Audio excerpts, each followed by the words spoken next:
राधे राधे आप सबको। आज आपको एक ऐसी गूढ़ बात बताने जा रही हूँ जिसको सुनने के बाद आप कहेंगे वाह, ये इन्फॉर्मेशन अगर पहले पता होती तो कितना अच्छा था। तो चलिए जानते हैं। आज हम जानेंगे हमारे श्री कृष्ण की प्रेम रस लीला के बारे में। जी हाँ, जिसको आप सब ने रास लीला का नाम दे रखा है। एक्चुअली में वो रास लीला नहीं है, उसको रस लीला कहते हैं। रस से क्या समझ में आता है आपको?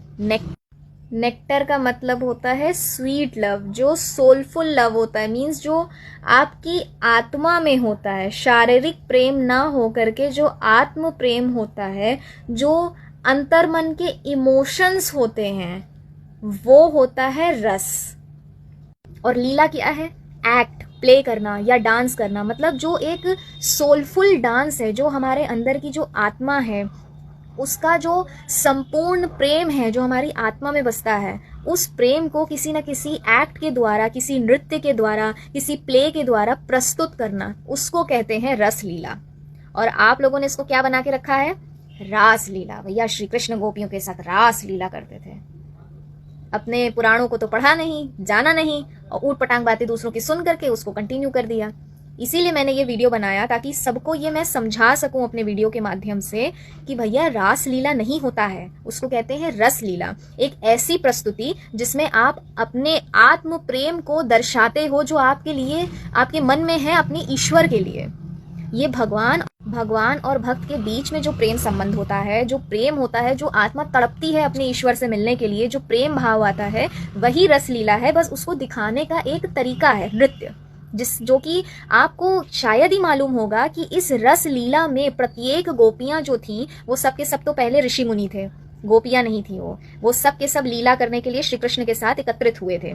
श्री कृष्ण ने जब महारास लीला की थी, जिसमें प्रभु महादेव स्वयं उनके साथ गोपी रूप में आए थे, जो जिनको कहा जाता है गोपीश्वर महादेव जी, वो स्वयं श्री कृष्ण के साथ नृत्य कर रहे थे। जी हाँ, वो रात्रि, वो महारात्रि शरद पूर्णिमा की रात्रि ही थी, जिसमें संपूर्ण प्रेम से भगवान और भक्त नृत्य करके अपने अपने मन के भावों को प्रस्तुत करते हैं। आपको पता है, जो आत्मा में जो प्रेम होता है, जो हम एक दूसरे से करते हैं, जैसे कि आप अपनी पत्नी से प्रेम करते हैं, आप अपने पति से प्रेम करते हैं, यदि आपका आपस में कोई रिश्ता भी नहीं, फिर भी आपके मन में सामने वाले व्यक्ति के प्रति बहुत ज्यादा एक प्रेम भाव जाता है, जिससे आप उसकी मदद करते हैं, उसे मुसीबत से निकालते हैं। वो जो नेचुरल लव होता है विदाउट एनी रीजन, वो प्रेम सिर्फ एक झलक है कि गोलोक में कितना प्रेम है। अब गोलोक क्या है?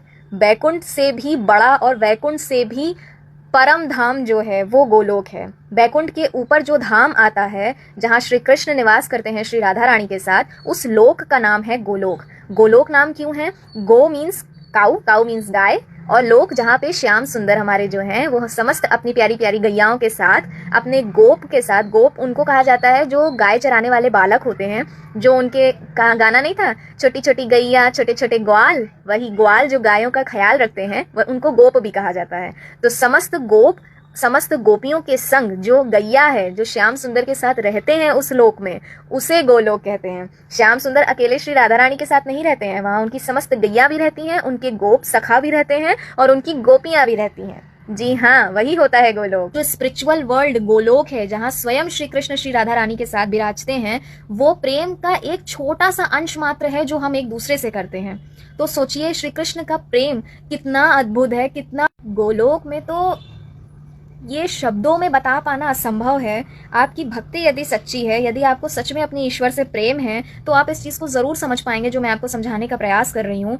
गोलोक में जो प्रभु अपनी समस्त सेविकाएं, समस्त गोपियों के साथ जो नृत्य करते हैं, उसको आप और हम अश्लील निगाहों से देखते हैं, लेकिन एक्चुअली में वो भक्त और भगवान के बीच का जो प्रेम है उसको दर्शाता है। और यहाँ इस मटेरियल वर्ल्ड में, यानी कि इस कलयुग में, जो हम फिर भी इतने कलयुग में होते हुए भी एक दूसरे के प्रति जो प्रेम भाव जागता है बिना किसी रीजन के, जो आपको प्रेम किसी से अगर है, जरूरी नहीं है कि अपने लव बर्ड्स ही हो आप लोग, कपल्स ही हो आप लोग, भाई माता को भी अपने पुत्र से प्रेम होता है, पुत्र को अपनी माता से प्रेम होता है।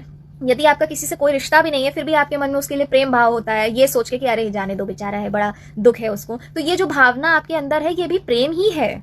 समझे? ये गोलोक का सिर्फ एक अंश मात्र है कि गोलोक में कितना प्रेम है। वही प्रेम यहाँ श्री कृष्ण समझाने के लिए आए थे, और ये लीला जो थी ये सिर्फ एक उस प्रेम को प्रकट करने का तरीका था। उस लीला में भी प्रभु ने बहुत सारे ऐसे ऐसे डांस फॉर्म्स लिए थे जो आज बहुत प्रचलित हैं, जैसे कि कथक, मणिपुरी डांस जो होता है, ये सब चीजें ज्यादातर उस रस लीला में प्रयोग किए गए थे इस डांस फॉर्म्स को। और भी बहुत हैं, भरतनाट्यम, उड़ीसी, मणिपुरी, कुचिपुड़ी, ये जितने भी डांस फॉर्म्स हैं, कथक हैं, ये सब के सब उस समय यूज हुआ करते थे अपने अंतर मन के प्रेम को बाहर उजागर करना नृत्य करके। कभी आपने ये चीज देखी है कि श्री कृष्ण के मंदिर में ही बहुत लोग हरे कृष्ण नाम संकीर्तन का जप करते करते नृत्य करने लग जाते हैं, है ना? देखा होगा, बहुतों को देखा होगा। देखते ही देखते प्रभु को अश्रु आ जाते हैं। तो ये क्या है? ये प्रेम ही तो है। इसको इंग्लिश में कहते हैं divine soulful love for your God.